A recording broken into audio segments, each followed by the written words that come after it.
John Murphy की technical analysis पर जो किताब है, उसे कई लोग फाइनेंशियल मार्केट्स की बाइबल मानते हैं। तो आज हम इसी किताब के जो मूल सिद्धांत हैं, उन्हें एक-एक करके समझने की कोशिश करेंगे।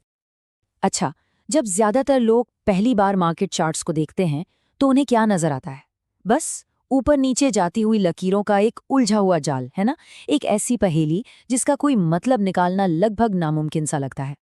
लेकिन जरा सोचिए, क्या हो अगर इस शोर के पीछे कुछ पैटर्न छिपे हों, एक तरह की छिपी हुई भाषा, जिसे अगर पढ़ना सीख लिया जाए तो शायद बाजार के भविष्य का थोड़ा बहुत अंदाजा लगाया जा सकता है। और बस यहीं से टेक्निकल एनालिसिस का पूरा कॉन्सेप्ट शुरू होता है। तो सवाल ये है कि आखिर ये छिपी हुई भाषा है क्या?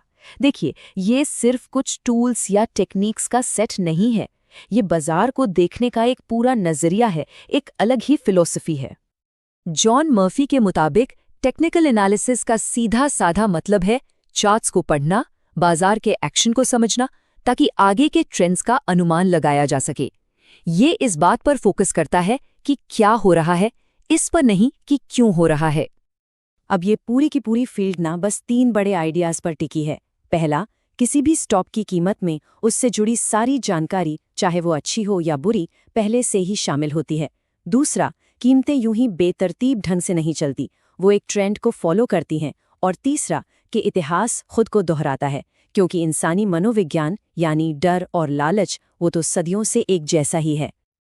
तो ठीक है, इस भाषा को पढ़ने का सबसे पहला और सबसे जरूरी औजार क्या है? वो है चार्ट। ये चार्ट्स ही वो पन्ने हैं जिन पर बाजार हर रोज अपनी कहानी लिखता है। और देखिए, कितनी दिलचस्प बात है कि कैसे अलग-अलग चार्ट बाजार की अलग-अलग कहानियां सुनाते हैं।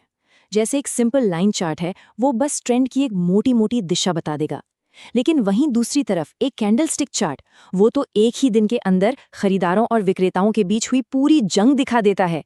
कीमत कहाँ खुली, दिन में कितनी ऊपर तक गई, कितनी नीचे गिरी और आखिर में बंद कहाँ हुई। अब किसी भी ट्रेंड को समझने के लिए उसकी हदों को, उसकी सीमाओं को पहचानना बहुत जरूरी है।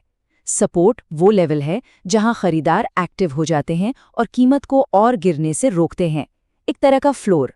और रेजिस्टेंस वो लेवल है जहां विक्रेता हावी हो जाते हैं और कीमत को और बढ़ने से रोकते हैं, मतलब एक छत।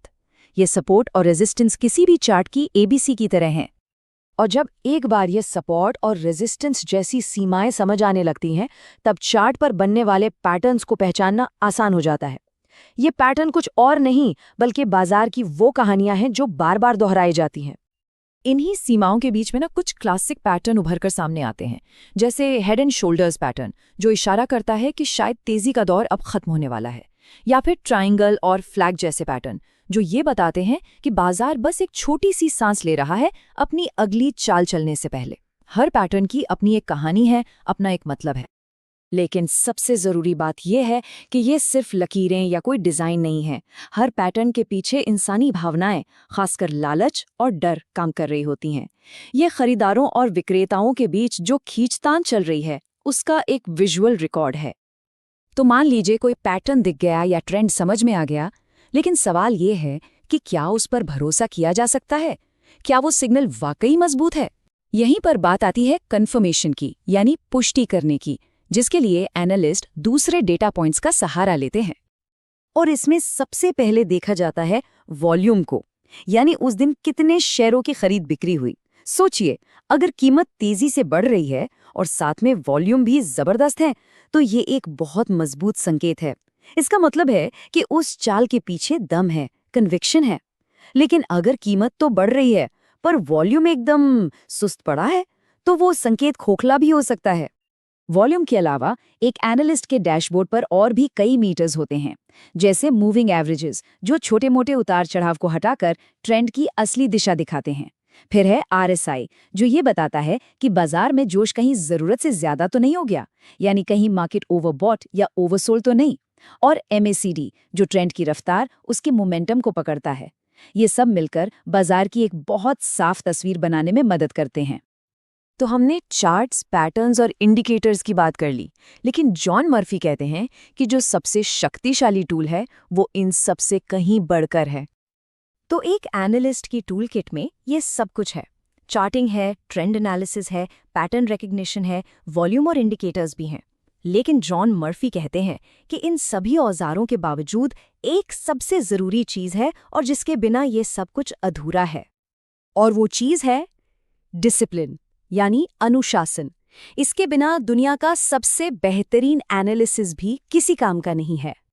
मर्फी इस बात पर बहुत जोर देते हैं कि असली खेल दिमाग का है। सही समय पर ट्रेड में घुसना और उससे भी ज्यादा जरूरी गलत साबित होने पर नुकसान काट कर बाहर निकलना, ये सब कुछ इमोशनल कंट्रोल और अनुशासन पर ही तो टिका है। एनालिसिस कितना भी अच्छा क्यों ना हो, अगर डर या लालच में आकर फैसले लिए जा रहे हैं तो कामयाबी बहुत मुश्किल है।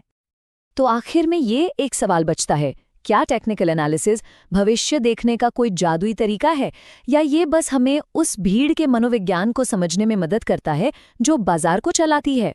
शायद सच्चाई इन दोनों के बीच में ही कहीं है।